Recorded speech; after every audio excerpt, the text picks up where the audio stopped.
the other day I was having a little think about the years gone past. We finished homeschooling in 2019, and I know that you just got your youngest too that you're still busy with. So, we kind of at the tail end, well, you're at the tail end, and I've been finished for a while. And I was thinking about moms that are starting out and how it's this huge mountain that needs to be climbed, responsible for 12 years of homeschooling and all the challenges that go with it. And it got me to a place where I was considering, what would I change if I was that new mom again, with the 12 years ahead of me? Would there be something that I would change in how we homeschooled? And would there be something that I would have carried on doing? What did I do right? What did I do wrong, in air quotes? And I thought, let's start with what we wouldn't change. And I'm so grateful that I found Charlotte Mason's teachings right back in the beginning. It came through Sally and her husband's book, Sally Clarkson, Educating the Wholehearted Child. Yeah, and Clay. And it was this large format book. And in the margins, they had all these different quotes from different people. And one quote just jumped out and kind of like doof, hit me between my eyeballs. And it was by Charlotte Mason, and using literature to inspire children to become self-educators. And that was my journey. So I think our eldest, who's now 28, was about 5 at the time. And that sent me on a journey. And one of the things that I am so grateful for is the literature, that hours reading together on the couch, using biographies instead of boring bits of information, regurgitated in textbook form.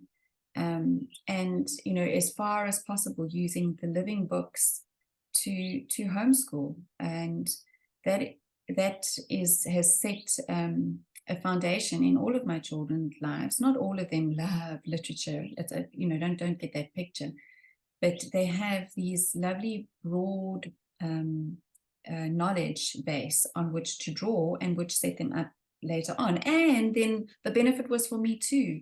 It continued to fan the flame of my own learning and my own passion for literature and knowledge.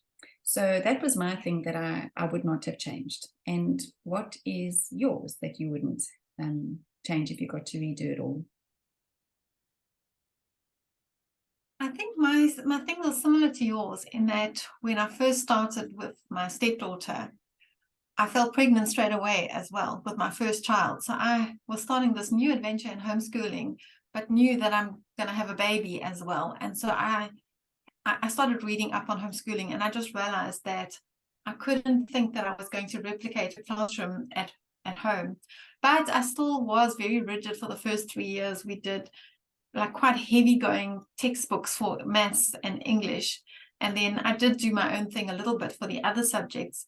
And then, like you, heard about the Charlotte Mason way of doing literature-based learning, and realized that this was really going to be the solution for me, in that I could just relax, lie on the bed with the baby breastfeeding if necessary, and read to my older child. And she would be learning, we'd be still spending time together. And then she could sit alone to do her maths and like handwriting and things like that, which I could look at afterwards. So I learned very quickly to be relaxed in the style and approach. But as a young mom, I still wasn't really all that relaxed in myself, because I had to prove that this was going to work to grandparents and in-laws and people around me. Nobody else was homeschooling around where I lived. So it was really going into the unknown. And I think all homeschooling moms are nervous in the beginning, like, can I cope? Can I really do this? They're teachers that are trained to teach children for 12 years in school. What makes me think I can do it? And you kind of know that you can, but then you have those doubts and worries. Yeah. And I think, look, going back, obviously you have that hindsight as an older mom now, but you know that you can do it, and you don't need to worry, because kids can learn anyway. You just have to provide them with the tools and the environment, and generally their curiosity kicks in. So you don't have to do so much nagging if you have that relaxed approach and just trust that they are going to learn. And the other thing is to not compare. I think you always read online and ask other homeschooling parents what they're doing. And there's so much out there that you could be doing and that other people are doing. But we all just have a limited number of hours in a day that we can get our kids to focus. Mm-hmm. And so you can't do everything that every other family's doing. In fact, not even all my kids have done the same things that the others, like my younger three, have had a different education than the older three. Some of them did music, some of them didn't. Different seasons, different things apply. And you just have to accept that you are limited and you can't give your children everything, even though you would love to. And that's okay. They will fill in the gaps if they want to at a later point in life. It's never over, the learning. So to summarize, yeah. you're saying that the literature based was the thing that you would continue and which you have continued through all the kids, and that's what you would do again. And then what you would guard against is the comparison and the trying to do too much and trying to keep up with other people. Yes, that's a good way to sum it up. I waffled a lot, but you summed it up well. Because I was thinking about one thing that I would now, being a mature mom, looking back, I mean, it's not that I was impatient with my children. I was probably more impatient with myself than I was with my children. But I think that I would have extended much more grace on the days that I was feeling just a bit off. I gave a lot of grace to my kids when they were feeling off, but for myself, I pushed myself really, really hard, which goes again to what you are saying in the thing that you would change. You know, we have to be patient. We are unlearning stuff from our own our own schooling background. And we are evolving and growing as emotionally as mothers and wives and in this space.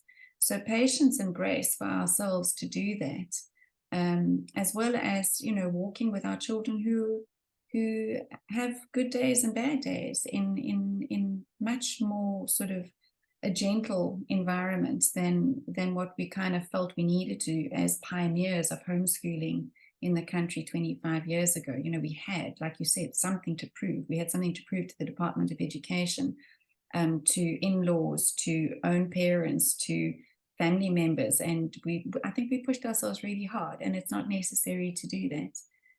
The proof is in the pudding. We have the benefit of hindsight with our children who have graduated and have done well in their various fields and studies and that sort of thing. So, well, I hope that's an encouragement to moms, you know, to do the things that are right, and to just give yourself a bit of space to grow and mature.